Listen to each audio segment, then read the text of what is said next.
Bom dia a todos. Eu sou Gisele Costa de Assis, estudante de Pedagogia pela Universidade Federal de Ouro Preto. A minha matéria é História 1 com o tema Patrimônio Material e Imaterial.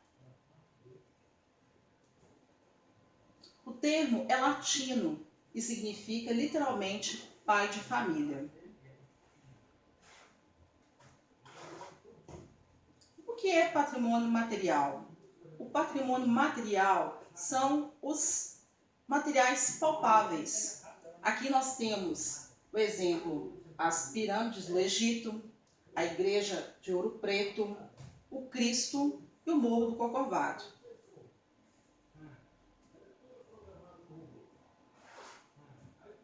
E o que são patrimônios imateriais? Os patrimônios materiais estão relacionados com os saberes e as vivências de um povo e a sua religiosidade. Nós temos aqui, por exemplo, o congado e a religiosidade de um povo, o queijo de Minas, com a receita do pão de queijo, e os bordados, a arte do bordado, que são passados de mães para filhas sucessivamente.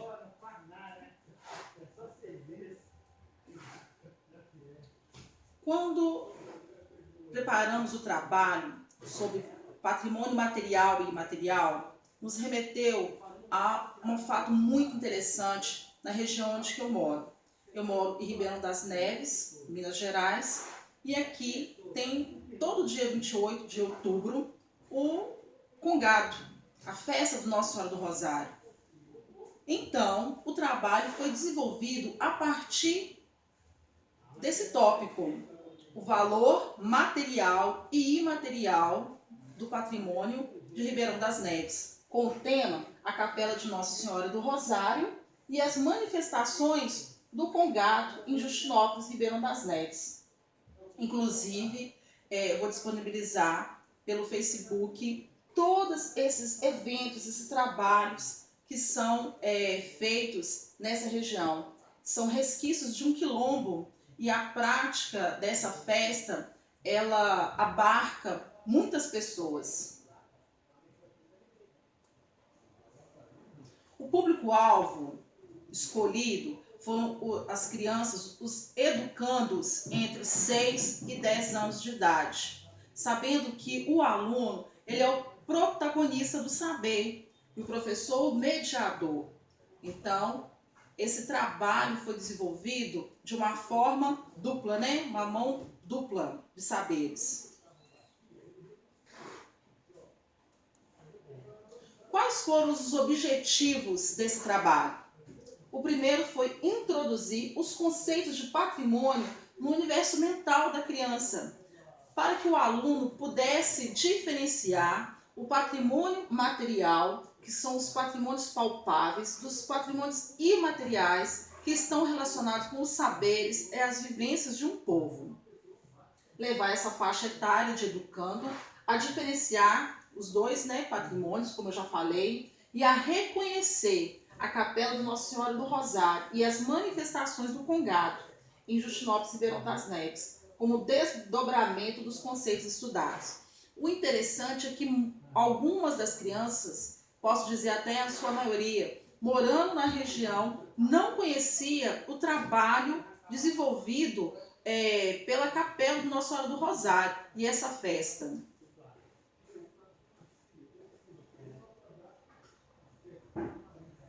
Quais foram as competências construídas ao longo desse trabalho?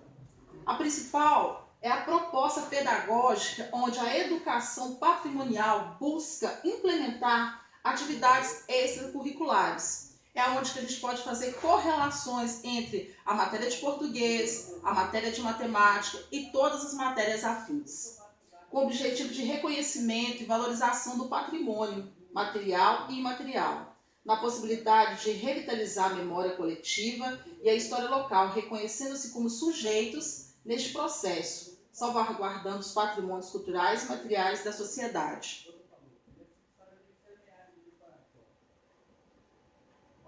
Sabendo que o patrimônio, o patrimônio cultural, ele está relacionado com o meio ambiente. E como que esse trabalho foi desenvolvido? Esse trabalho foi desenvolvido ao longo de 30 dias. E esse quadro aqui, ele é um quadro onde que colocamos todas as ações, desde as aulas, as atividades, os materiais, os recursos que foram utilizados, a metodologia de ensino e de avaliação. Iniciou-se com as análises de imagens, de gravuras, dos quais as crianças recortaram jornais e revistas e fizeram os significados, deram os significados daquelas imagens, aonde que a avaliação foi a releitura dessas ações. Já no dia 9, eles interpretaram conceitos. O interessante é lembrar que, através do dicionário físico e do dicionário eletrônico, as crianças procuraram o significado desses conceitos do patrimônio histórico. O que é patrimônio histórico? E aí elas deram os significados. Já no dia 10, um trabalho audiovisual, aliás, um trabalho visual, onde que as crianças recortaram várias gravuras e fizeram as apresentações nas salas através de colagem. Nós criamos painéis onde que o visual, as pessoas que ali chegassem começassem a diferenciar um patrimônio cultural do patrimônio imaterial. No dia 11, esse foi um trabalho muito interessante que vale destacar. Foi pedido para as crianças trazendo o seu arquivo pessoal, fotografias. E elas fizeram um trabalho, uma releitura mesmo sobre essas fotografias delas. As viagens, as festas.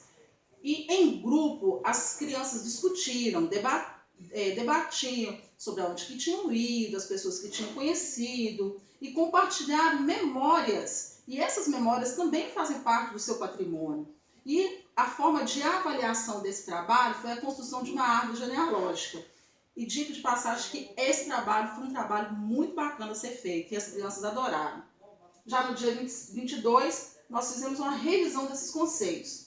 A revisão do conceito, ela é muito necessária porque é através dela que o aluno vai fixar essa aprendizagem. E assim a gente continuou revisando conceitos trabalhados, utilizei matrizes, cruzadinhas, para poder tornar também a aula mais mecanizada, para não ser aquela aula mais densa, de forma de cruzadinha ali em grupo, eles achavam as palavras, ou um caça-palavra também eles utilizaram, e a aula foi uma aula muito, muito tranquila e bem trabalhada. A interpretação de conceitos também voltou, quando nós falamos sobre o conceito de novo do patrimônio histórico, a utilização dos conceitos trabalhados dentro de sala também, que eu já falei, e a questão também das aulas de vídeo. Eu utilizei uma mecânica audiovisual, onde que eu levei várias imagens e documentários para as crianças assistirem. E o mais interessante é que todo esse trabalho ele foi abarcado com uma visitação no dia 28/10, na Capela do Nossa Senhora do Rosário, porque foi na culminância, será a Feira de Cultura que eu vou falar aqui para frente. Agora, o trabalho maior foi o trabalho de campo.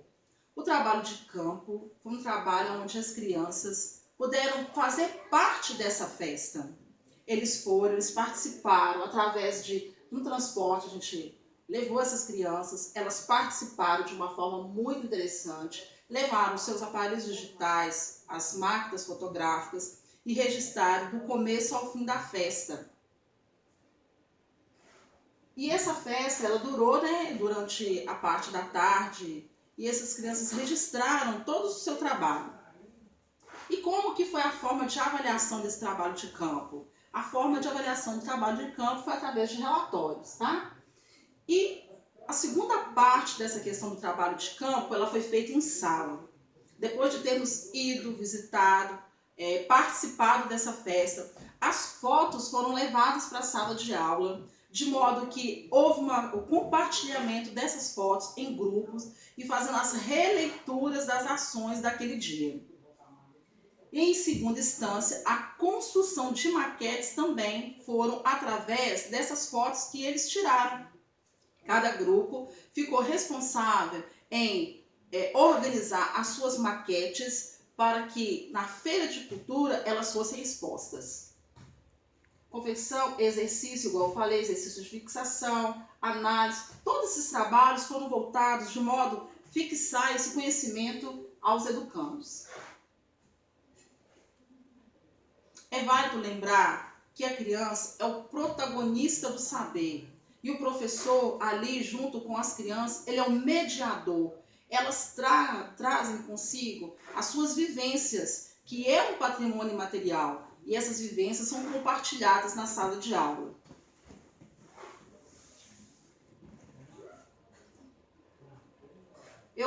Nós organizamos as maquetes com os materiais reciclados, aí entra a questão do trabalho com duas matérias, ciências, né, na reciclagem, e a questão da história, falando do patrimônio material e imaterial. Então eles construíram as suas maquetes a partir de materiais reciclados.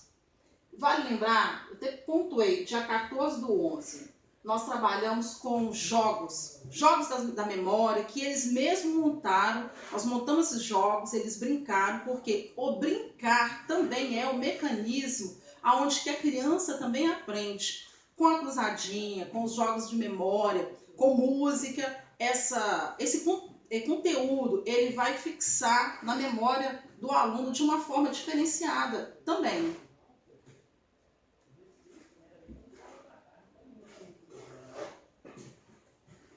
Entre o dia 21 ao dia 23, foram trabalhos de preparação e culminância dos trabalhos que foram realizados ao longo desses 30 dias na Feira de Cultura.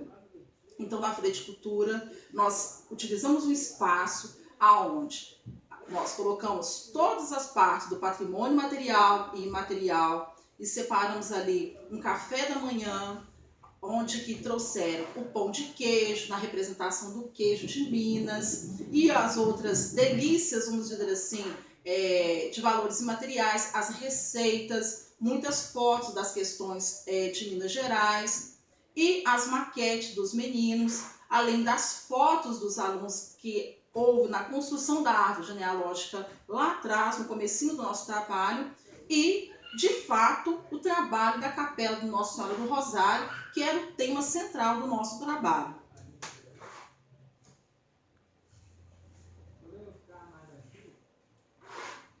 Qual forma de avaliação que foi utilizada? A forma de avaliação que foi utilizada, ela foi de forma individual, porque quando o professor para poder ouvir o aluno, ele está avaliando de uma certa forma. E de forma coletiva também, porque os trabalhos em grupos que foram desenvolvidos, eles foram avaliados na sua totalidade, visando a qualidade do processo educativo, porque a avaliação é uma ferramenta de busca. Ela busca identificar as falhas, dando um feedback para o desenvolvimento de trabalho de reparo, que são as atividades de reparo. Deixo as referências bibliográficas e desde já agradeço. Digo que como uma experiência, o trabalho para mim foi algo muito prazeroso. Realmente é um trabalho, não é fácil. Orquestrar todas essas atividades em tempo hábil, fazer com que o aluno tenha prazer em desenvolver esses trabalhos é um grande desafio.